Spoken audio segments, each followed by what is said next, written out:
crafty family, and welcome back to another video. Today I want to share with you how I made this box card and the video process behind it. I had the opportunity to work with the amazing Cricut Maker tool blades.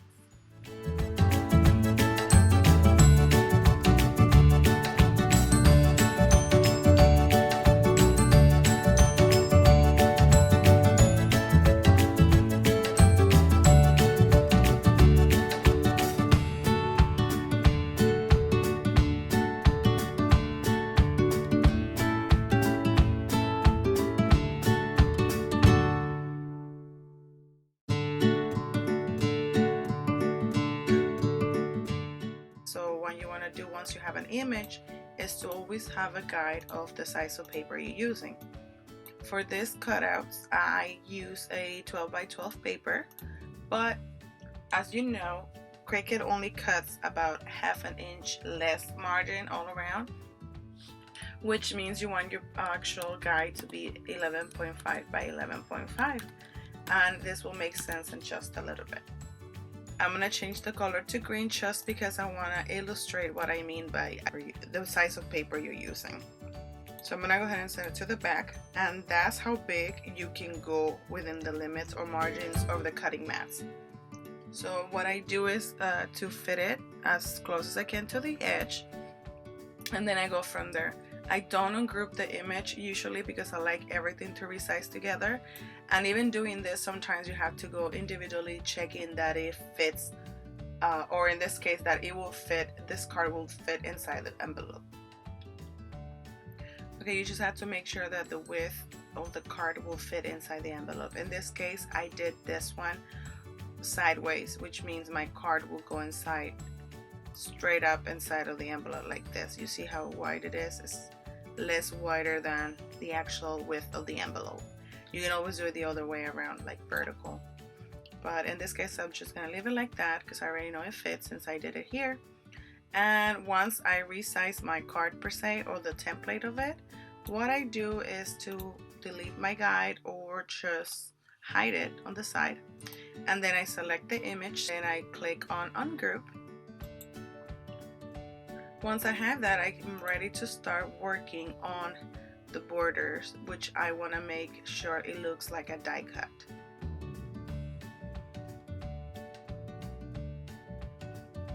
So I'm going to close in a little bit more. Alright, so right now what I'm going to do is to go ahead and duplicate this 2 times, just because I need one long side and one short side.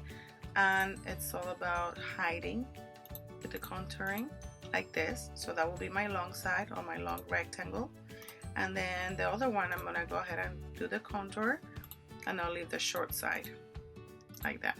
Does that make sense? Alright, so this first layer right here of embellishing your card, you leave it as cut. The line type has to say cut. Then you're going to select one and duplicate it. Once you duplicate it, you want to resize it as wide or as small as you want. You can even unlock the automatic resizing. And that's how I call it. If you have another name, thank you. And I'm not sure how you call it, but that's what I say, resizing. Then you can, make sure it goes on and about like that. You can select both images and align them in the center like this.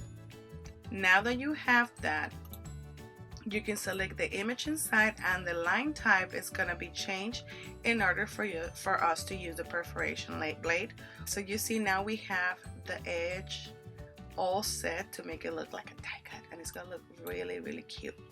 So I'm going to go ahead and attach now that I have this image, and I'm going to duplicate it because we need 2 of them.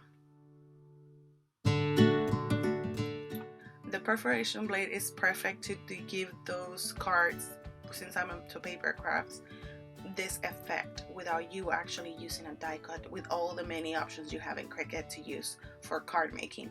So you're going to repeat the process. You're going to select the shorter side and you're going to resize it. Make sure you go as wide or as small as you want. Try to make it look pretty much similar. Select both images align them in the center,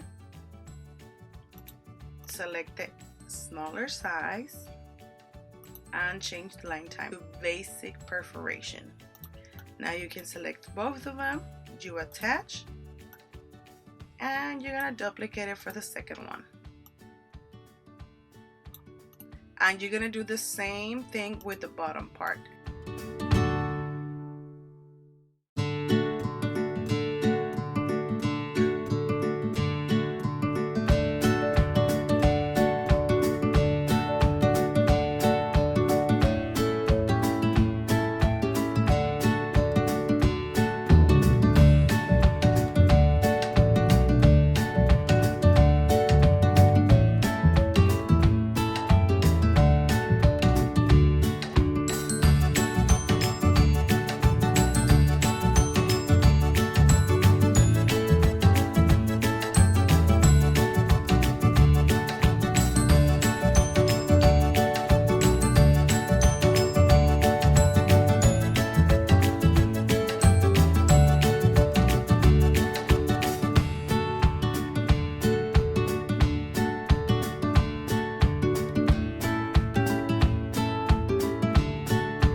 And then this is the one I used. So I'm gonna go ahead and insert.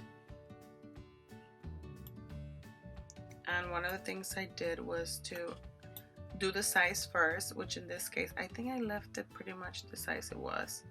And insert a square because we want the corners. So you're gonna move it to the back. I'm gonna get you closer now.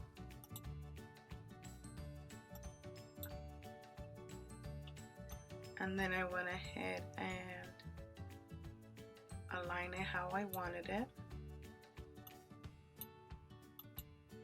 Let me make sure I'm putting it okay.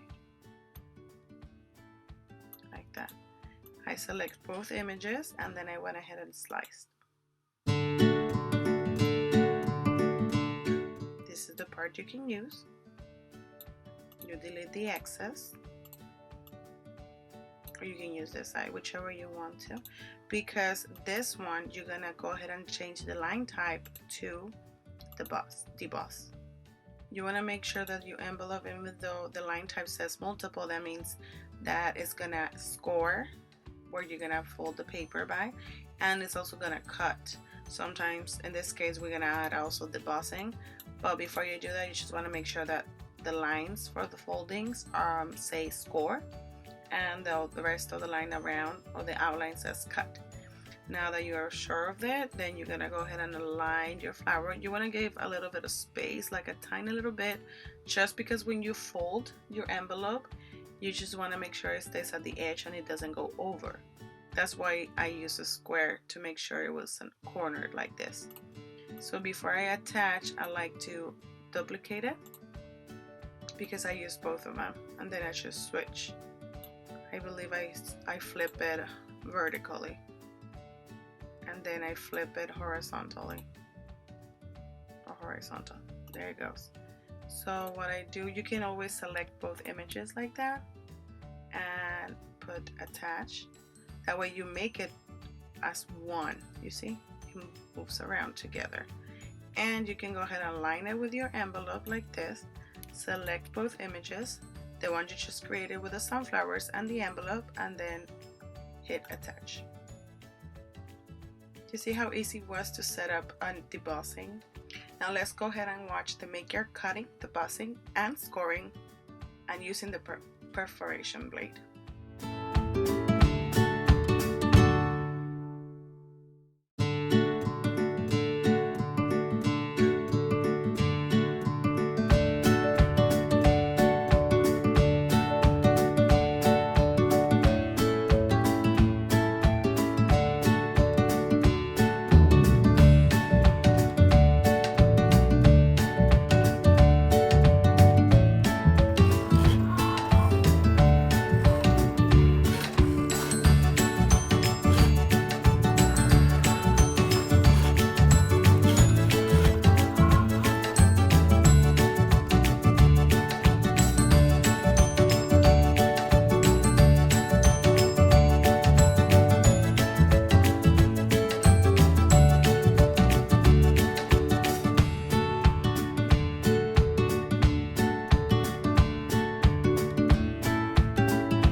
tips. Remember, I know earlier I showed you that I just glue everything across. Don't do it. Make sure that you measure and you find out which side the items have to be glued on. For example, in this case, I want, well, it's up to you, but in this case, the picture of the sunflower basket box shows that the 3 go in the back. So that means the handle of your basket go in front of them, meaning that the really little arch will have to be glued on the back like this. Okay, in the case of the front flowers, I made a mistake, so hey, we all learn here. Haha, look at my boo in there. There you go. You do 1 and 2 of them in the back, and then you fold, so the next one is gonna be in the front, but it's gonna be vice versa. You see, I hope you know what I mean. There you go, it makes more sense like that. Make sure you measure before gluing. Don't be like Sheila. Okay, now our box is almost dry, so you want to go ahead and start folding by the scoring lines. In this case, you want to do both sides back and forth because that will give the paper flexibility.